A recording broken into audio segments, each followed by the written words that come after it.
Hello and welcome to my garage for the 2020 Formula Food season review. Yes, we are going to be running back through all 13 episodes of Formula Food and we're going to be ranking them according to my notes in the order of E, D, C, B, A and S. S is our top tier, it's our god tier. They are the best episodes, the creme de la creme of Formula Food. E is the worst. And we're going to sort out which episodes were good, which episodes were less good, which ones were the better dishes, which ones were the worst, which ones had the best filming, which ones didn't, which ones were a bit rushed, a bit rough around the edges. So, at this point in time, there will be a lovely chart appearing at the side of the screen now. And let's begin. And starting at E, starting with the worst dish on the list, turkey. I know not a lot about Turkish cuisine. In fact, I know nothing about Turkish cuisine. So it was quite a surprise, really, when I ended up trying to make some Turkish food. It didn't go very well. I did actually take 2 stabs at this. This was one of the only videos where I actually sort of scrapped the first attempt and did it again because it was just dire. I tried to make marinated lamb steaks just on kebabs with rice and vegetables and some flatbreads. Went absolute Pete Tong. So I started it again and we made the meze, the sort of platter of dishes with the little meatballs. We had the rice in there, we had the bean salad. It was better, but it was still pretty terrible. Maybe we'll see turkey on the 2021 calendar. There are sort of spaces opening up all over the place as different countries still struggle to get a hold of the coronavirus pandemic. So we could see turkey returning for 2021, which would give us a chance to redo it. But for the moment, it receives a grade E. Working our way up, next, getting a D grade is the last video we did in the series. It was for the Grand Prix in Abu Dhabi, United Arab Emirates, at Yas Marina. It was the gold leaf turkey sandwich, and it gets, like I said, D grade. Not the best dish on the menu, wasn't brilliantly inventive. I think at this point in time, I was really struggling to try and find something unique to cook for sort of Abu Dhabi cuisine. Doesn't really have a cuisine of its own. United Arab Emirates cuisine, it's sort of trodden on its toes a bit with the biryani. So I thought, it's the Christmas race. Every year, the last race of the season seems to edge its way closer and closer to Christmas, effectively with the race in Abu Dhabi becoming the Christmas race. So a Christmas sandwich with some gold leaf chucked on top to try and make it fancy, despite the fact that underneath it's a bit of a mess. It's a bit boring, a bit like the Abu Dhabi Grand Prix was. But anyway, there we are, it receives grade D. Moving up, number 3 on our list as we work our way up or down, depending on how you look at this, borscht. I wanted this one to be better actually. A lot went into making the video. I'd never made borscht before. I'd never made the bread that we did with it. It was that sort of black rye bread that we put with it. And yeah, the bread didn't turn... I think the flaw here was the bread. That was the main problem with this video. It was the fact that I put the yeast in when my initial mixture was too warm. I think I might have killed the yeast. And as a result, the bread didn't rise anywhere near as much as it should have done. And we ended up with a very dense, very crumbly sort of lump.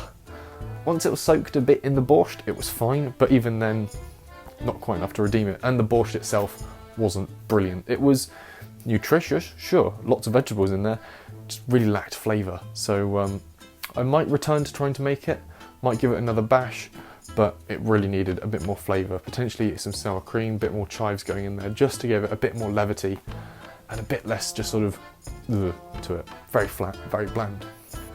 So, like I said, grade C. Moving up to the decent dishes here, the dishes that needed a few little twists just to try and make them that bit better. They were still good dishes, I was happy with them and happy with how the videos came out. So 4th on the list, or sort of working my way up towards the better ones, is the goulash. This was the first video that got released on Formula Food, the first video in the series. For some reason we missed Austria. I can't remember what was going on. I think it was just very chaotic, and I didn't end up cooking anything for Austria, but funnily enough, Austria loves goulash as well, so it's sort of just about takes a step back and covers Austria as well. Anyway, this is for the Hungarian Grand Prix, and it was the first time I'd ever turned my hand to baking bread. And it went quite well actually. I was very pleased with the bread that I made for the Hungarian Grand Prix. Lovely white loaf that I could dip into my lovely rich goulash. And the goulash wasn't terrible. but it just wasn't anything special either. It didn't jump out at me as being a superb dish that really stood out on its own. And I hit my head on the extractor hood when I got the bread out at one point. Key ingredient here is to smack your head quite hard on the extractor hood. So yeah, it receives a B grade. Could do better, but it's by far and away not the worst. In at number 5, working our way up, or technically on our way down, I think that makes it number 8, maybe, I can't do maths, is the risotto alla Milanese, the one we did for the Italian Grand Prix at Monza. This was the first of 3 Italian Grand Prix that we saw, and this dish, for all the Italian dishes I did, ranks the worst. I like risotto, it was a good risotto, don't get me wrong. Beautiful flavour, but it just missed out on that key flavour I think that would have been brought in using the... It needed bone marrow, wasn't it? Bone marrow, like beef marrow, to go in there and just give it more of a meaty flavour, because the flavour we were left with without it was exceptionally cheesy and very on the tip of your tongue, sort of very, very loud actually from the saffron. So, yeah, could have been done better, but equally it could have been a lot worse. It was still a very fantastic dish, and the risotto hadn't been overcooked, it was still nice and firm, but it wasn't sort of crunchy as sometimes if you haven't soaked risotto enough and made it nice and moist. So it trod that brilliant line between moist but not squishy. So there we are, risotto also gets B grade. Next on the list is the boulet à la liégeoise. This was for the Belgian Grand Prix held at Spa. I can't remember much about the race. I think we had a fairly decent performance from Daniel Ricciardo. This is when we started to notice Renault were really actually quite on it this year. And it was a decent video. I enjoyed making boulet à la liégeoise. This was the first time I ever tried to make meatballs. And I like Belgian cuisine. I absolutely love the Flemish stew. I'm pretty sure there's a video somewhere else on my channel. There will be a link there, along with all the other links. They'll be scattered around the video, probably in that corner as well. But yes, where was I? That was it. Belgian cuisine. There'll be a link to the Flemish stew, it's basically 24-hour cooked stew, but done with Belgian beer in it. And we did the boulet à la liégeoise. We did them with French fries, or Belgian fries. 2 improvements I would have made here. I would have loved to have had a thicker sauce. One of the things that I really struggle trying to get to do Belgian cuisine is there's a sort of really sweet berry sauce that you put into dishes, and it just does this really sweet, very slightly thicker sort of flavour and texture to any sauce that you're doing a soup or a stew with. And I just I couldn't get hold of this for the boulet à la liégeoise, and you end up with quite a thin sauce. So could have been better there. That would have been the 2 improvements. Thicker sauce and making some homemade fries, some proper fries, would have really elevated this video out of the A grades and into the God tier level, the S grade, the super dishes. So there we are, get to grade A. Next on this, ragu, tagliatelle al ragu. The ragu itself, absolutely fantastic. So little goes into it, but you get an inordinate amount of flavour coming out. It is superb. It was a very basic recipe I've used before. There's various other variations on sort of ragu recipes that you can find floating around on my channel. A sort of traditional Italian one, and then the one that I pulled from the big Italian cooking Bible, where all the ingredients and all the recipes, the methods, are all in Italian. So yeah, that was quite fun. It was actually quite fun trying to work from the Italian recipes. It was something, again, I sort of tend to follow recipes to an extent, and then vary it from the last minute, sort of going, oh, that might work. With the Italian ones, I tried to stick as plain and true to my working translations of Italian. And we ended up with the tagliatelle al ragu. The ragu sauce, like I said, brilliant. The flaw with this one, the thing that stopped it getting that top tier S grade, was it was very much the fact that I couldn't make pasta for love nor money. Well, I got very close. We seemed to have the right consistency. The flour and the eggs came together perfectly. It was sort of lovely and moist. It wasn't brittle. And then I just didn't roll it out thin enough. I think that was the issue. I don't have a pasta maker, like one of the things to sort of wind it through. I was literally just trying to roll it out with a rolling pin, and I don't think I got it thin enough. So as soon as I started boiling my tagliatelle noodles, they swelled up hugely and then all stuck together. So a bit of a failure there. I will keep persevering. Italy, don't worry. I will try again with pasta, and I will get it right for my repentance for absolutely destroying your culture. So there we are, that gets a grade A. Could be better if I'd made the pasta properly.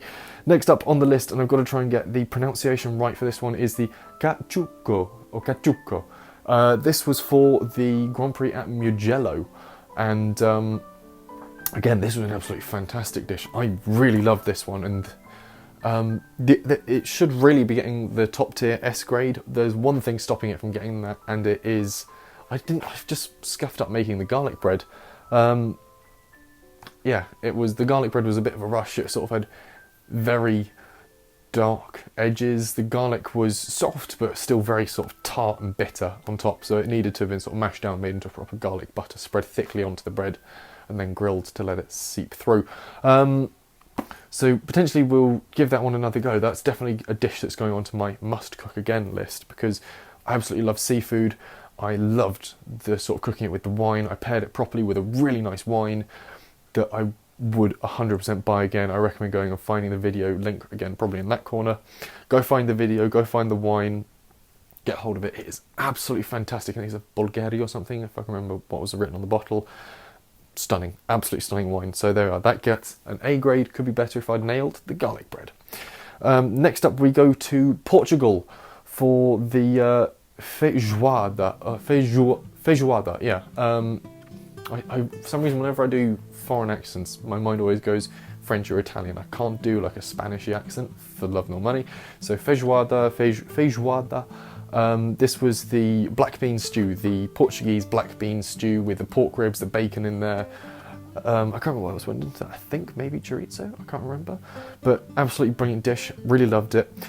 This one only sort of misses out on the top grade for me for two reasons. The ribs could have been softer. They could have done with a lot longer and a lot lower in the pan, just to really make them very nice and sort of tender, just so they fell off the bone. They're a bit of a chew. And then I think I would have liked a thicker sauce. I don't know how it's supposed to come. It's a stew, so I'm assuming it's got quite a thin sauce. But I would have liked to have seen a sort of thicker sauce, a really nice, rich, tomato-y based sauce for the feijoada, or feijoada. However it's pronounced. It got an A grade, pretty good, but could do better. Let's see. Next on the list is the paella. This is our first venture into the top tier, which will be about here, I suppose. Trying to work it out on the display, about here on the screen. When you look at it, I'm looking at it in the back of my camera. The paella, this one was for the Spanish Grand Prix. Absolutely dull race. It was literally just a procession. The only exciting thing was wondering what on earth was going to happen to Charles Leclerc when he broke down, took his belts off, his car started back up, and then he somehow drove, was it a lap or 2 laps, without his seatbelts on. That was shocking, really. So yeah, a surprisingly dull race, but an absolutely brilliant dish. I love the paella. We did chicken and chorizo, and nailed it. I'm gonna say it now. I nailed the paella. I'm gonna back myself on this one. It was spot on. The rice wasn't too soft. It wasn't too sort of dry. The chicken was nice and moist. There was beautiful flavour throughout. And I think there was just about the right amount of chorizo in there. Usually with things like paella, like, oh, I could have done with a bit more chorizo. Sometimes it's overdone with the chorizo and you get bored of it and it loses its novelty, its spicy flavour. I think I hit it on the nail, on the head with this one. So there we go. Top grade for the paella. Dropping back down to A grade for the last entry in the A grade list, and it's the pork pie, the second video we did, and probably the most technically challenging video I undertook. The most technically challenging dish that I undertook for this entire series was trying to make this pork pie. I think it took me about 3 days to make it, because I had to sort of get all the mince prepped and all the pastry done and leave it to set with the gelatin in it, and then cut it the next morning. And so I think I filmed it over the span of 3 days, this one. And I was very impressed with how it turned out, given it was my first time ever making hot watercress pastry, my first time making a pie of any sort, doing the egg glaze on it. All of it was a complete novelty to me, and getting it right the first time, or as near as right as I got it, I'm quite pleased with that. The only reason it doesn't get the top tier grade on here, it gets an A, is because the pastry was a bit thick in places. Had I sort of practiced with it, had I taken a bit more time, rolled it out a bit thinner, I think I could have gotten away with giving this a top tier grade, but I'm going to be hypercritical of myself. I can do better, and maybe when I make another pork pie I will do better. Could have done with chopping the meat a bit finer as well, so it was a bit more blended Could have done with being a bit more peppery as well. Why am I giving myself so many criticisms for something that I've put an A grade? I don't know, it's my love of pork pies that's doing this. Yeah, it could have been a really nice peppery meaty bit. It was alright, but I think I forgot to put mace in it, and I think that was what let the flavour down in the middle. But there we go. Still achieves a grade A. I think in this case it was just points for trying something so ridiculously complicated for my second time ever cooking. And that leaves us with 2 dishes left. In our penultimate dish, our runner-up for the best dish from Formula Food is the biryani. I love a curry, I love biryani, I love the flavour from... I've loved biryani whenever I've been out, but the biryani I made when I was at home, this was different. This was much closer to the paella or the risotto that we made. Very similar in its technique, but its flavour was something else. It was, yeah, just brilliant, really. 2 small criticisms that I'm going to make about the biryani. It could have been spicier. I think I sort of dialed it back a bit because I know I had grandma coming around to eat as well, so I didn't want to just make it blow your brains out spicy. And I think the other thing was I might have overcooked it just a little bit because I didn't know what timings we were going to be sitting down and eating, so I just to keep it on the hob and just keep adding a little bit of sort of stock to it, a little bit of stock to it, just to try and keep it moist without drying it out. I think it might have just gone a little bit too far, a little too soft. So I'd like a bit more bite to it, a little bit more spice, but otherwise the biryani, 100% a dish that will be coming back into my repertoire. If I try and change up the recipe, I think you can do it with potatoes at the bottom as well. If you do it in a slightly deeper pan, you do it with these potatoes at the bottom that really soak up the flavour.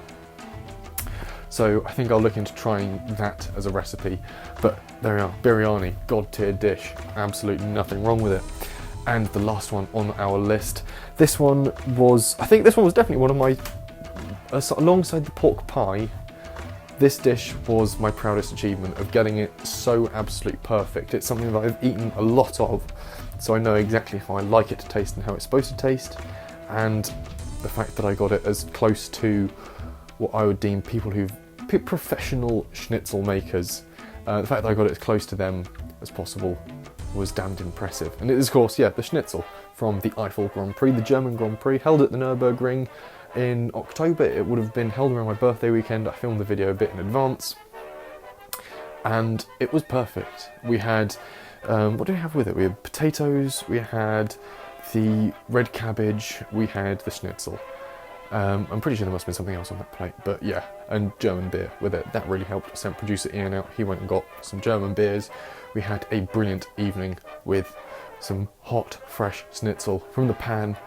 Stunning. I sent it to a German friend, he showed it to his grandma, she said, nope, that guy's nailed it. So I can't really criticise my schnitzel video because, according to a German grandma, I nailed making German food. So yeah, there we go. Top tier, S grade, god tier, the best of the best video, the best dish we made on Formula Food in 2020 was the schnitzel. The worst was the Turkish, but I mean, that was quite obvious. So there we go, go watch that one again, go give it a like, give it a comment, share it with your friends, get your German friends to take a look at it. Send it to the German embassy. I could really do with a European passport so I can go to Europe. Please and thank you. But anyway, what do you think? What was the best dish that you thought I made, or the best video that you saw from the series? It doesn't have to be a brilliant dish, it can just be a good video. Let me know in the comments, I suppose, if you can be bothered. Who knows? There we go. That's the Formula Food 2020 review done. Don't really have much more to say. Hopefully we'll have some more off-season content coming for Formula Food. Merch-wise, this is a one-off, so don't start asking me for t-shirts, unless loads of you do, in which case you might get lucky. That pretty much wraps that up. Stay safe and like and subscribe, I suppose. Cheers.